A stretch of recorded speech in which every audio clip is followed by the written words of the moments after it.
मथुरा पहुंचे उत्तर प्रदेश के मुख्यमंत्री योगी आदित्यनाथ पंडित दीनदयाल धाम में आयोजित मेले में बोले, 5 राज्यों का चुनाव आते ही विपक्ष में भगदड़ मच गई है। उत्तर प्रदेश के मुख्यमंत्री योगी आदित्यनाथ आज आगरा और मथुरा के दौरे पर रहे। बुधवार को मथुरा में उन्होंने श्री कृष्ण जन्मभूमि पर दर्शन पूजन किया, गोल्फ कार्ट का उद्घाटन भी किया। इससे पहले उन्होंने फरे में किसान गोष्ठी को संबोधित किया था। उन्होंने कहा कि 5 राज्यों का चुनाव आते ही विपक्ष में भगदड़ मच गई है। विपक्ष को अब जाति और कल्याण की बात याद आ रही है। प्रधानमंत्री नरेंद्र मोदी 2014 से गरीबों के कल्याण के लिए काम कर रहे हैं। भारत विश्व गुरु बन रहा है। पंडित दीनदयाल का सपना साकार किया जा रहा है। उन्होंने मथुरा में पंडित दीनदयाल उपाध्याय ग्रामोद्योग केंद्र में कामगार महिलाओं से उनके काम के बारे में बातचीत की। पंडित दीनदयाल उपाध्याय की प्रतिमा पर दीप प्रज्वलित कर 4 दिवसीय किसान मेले का शुभारंभ भी किया। कहा उन्होंने कि ब्रजभूमि ने राष्ट्र सेवा के लिए अनेक महापुरुष दिए। सरकार किसानों के लिए काम कर रही है। किसान खुशहाल होगा तो देश खुशहाल होगा। उन्होंने कहा कि छाता शुगर मिल जल्द शुरू होने वाली है। कोसी में फूड प्रोसेसिंग केंद्र स्थापित किया जाएगा। वहीं जल्द ही आगरा में फूड प्रोसेसिंग केंद्र स्थापित कराया जाएगा। मैं पूरे मन भाव के साथ, पूरे सम्मान और आदर के साथ बुलाना चाहता हूँ। धन्यवाद।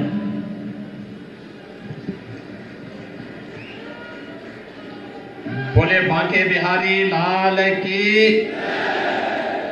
यमुना मैया की, राधा रानी की, भारत माता की, भारत माता की, गौ माता की, गौ माता की।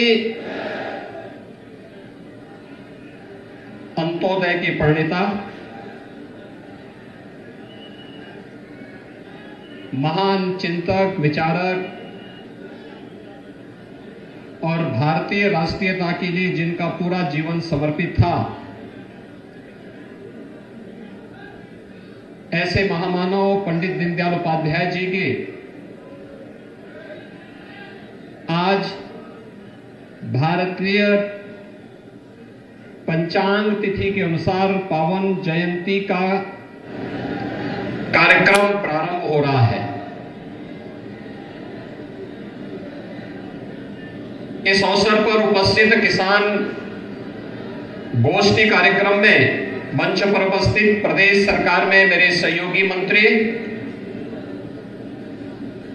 चाहिए, इसकी व्यवस्था सुनिश्चित की गई। प्रधानमंत्री कृषि सिंचाई योजना अकेले उत्तर प्रदेश ने पिछले 6 वर्ष में लगभग 22 लाख हेक्टेयर भूमि को अतिरिक्त सिंचाई की सुविधा उपलब्ध करवाई है। एक बड़ी संख्या है। और याद करिए, उत्तर प्रदेश में सरकार आते ही सबसे पहला कार्य सरकार ने किया था, डबल इंजन की सरकार ने सबसे पहला कार्य किया था, लघु और सीमांत किसानों का 1 लाख रुपए तक का ऋण माफी के कार्यक्रम को आगे बढ़ाना। ये उसी श्रृंखला का हिस्सा था कि हमारा अन्नदाता किसान आत्महत्या न करे। उनके लिए भी कार्यक्रम चलाए गए। एमएसपी लागत का 1.5 गुना दाम मिले। आजादी के बाद पहली बार ये प्रभावी ढंग से लागू हो पाया। तो हमारे अन्नदाता किसानों का सम्मान बना रहे, इसके लिए प्रधानमंत्री किसान सम्मान निधि, उत्तर प्रदेश के अंदर 2,62,00,000 किसान अब तक प्रधानमंत्री किसान सम्मान निधि के माध्यम से 60,000 करोड़ रुपए से अधिक की राशि सीधे डीबीटी के माध्यम से उन अन्नदाता किसानों के खाते में जा चुका है।